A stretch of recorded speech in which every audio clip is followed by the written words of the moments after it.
立陶宛议会周四称，中国对待维吾尔人的行为为种族灭绝。他们投票呼吁联合国对拘留营进行调查，并要求欧盟委员会审查与北京的关系。美国拜登政府以种族灭绝一词来描述中国对维吾尔人的行为，包括英国、加拿大在内的国家的议会也这样称。不过，北京否认虐待少数民族，谴责各国是出于宣传的目的使用该词。该决议还呼吁中国废除香港的国家安全法，并允许让观察员进入西藏与精神领袖达赖喇嘛会谈。该决议的提案人被中国列入黑名单的议员萨卡丽娜说：“我们支持民主，因为我们不会忘记在共产党政权占领下生活了50年的残酷教训。”路透社指，立陶宛于1940年至1991年在苏联统治下遭受了压迫。该国现在是欧盟和北大西洋公约组织的成员，也经常在西方对俄罗斯和中国等共产主义国家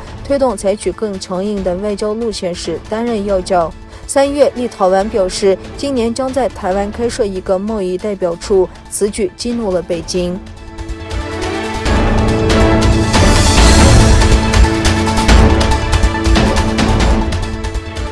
欧洲议会就欧中投资协议进行一项投票，决定解冻这项协议。这项5月20日高票通过的决议，对历时7年才在去年年底宣布完成谈判的欧中投资协议构成了重大打击。上述决议以599票赞成、30票反对和58票弃票获得通过。这加剧了中欧关系纷争，增加了欧盟企业获得中国市场准入的难度。欧洲议会此次的决议指出，由于中方对欧盟政治和外交人员的制裁措施，有理由冻结对欧中投资协议的审议程序，并称欧盟与中国的关系可能不会像往常一样继续下去。今年3月，欧盟因中国破坏东突厥散人与其他少数民族而对其实施制裁。北京立即作出回应，宣布对部分欧洲议会成员以及一些欧洲学者、智库进行反制裁。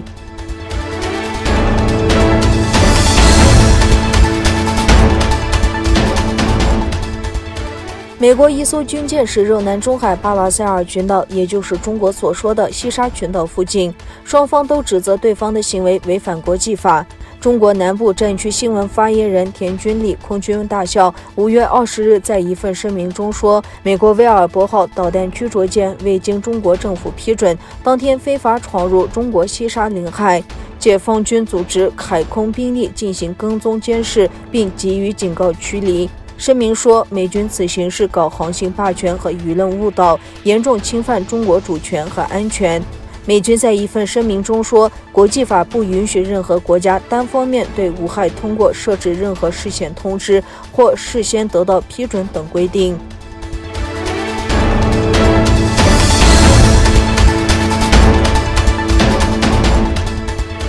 由脱北者运营的南韩传媒每日北韩报道，一名北韩高官本月初注射中国制药物后死亡。北韩最高领导人金正恩得悉后勃然大怒，下令平壤主要医院禁用中国制药物。报道指，医生一度想为其注射北韩国产药物，但其他医疗人员劝说，指北韩国产药物不应用于如此高级别的官员身上。医生最后改为注射中国制药物，该高官注射后死亡。当金正恩得悉该高管被注射中国制药物后，立即要求平壤主要医院全面禁用中国制药物，就连中国武汉病毒疫苗也被牵连。报道指，目前仍未清楚该高官真正的死因。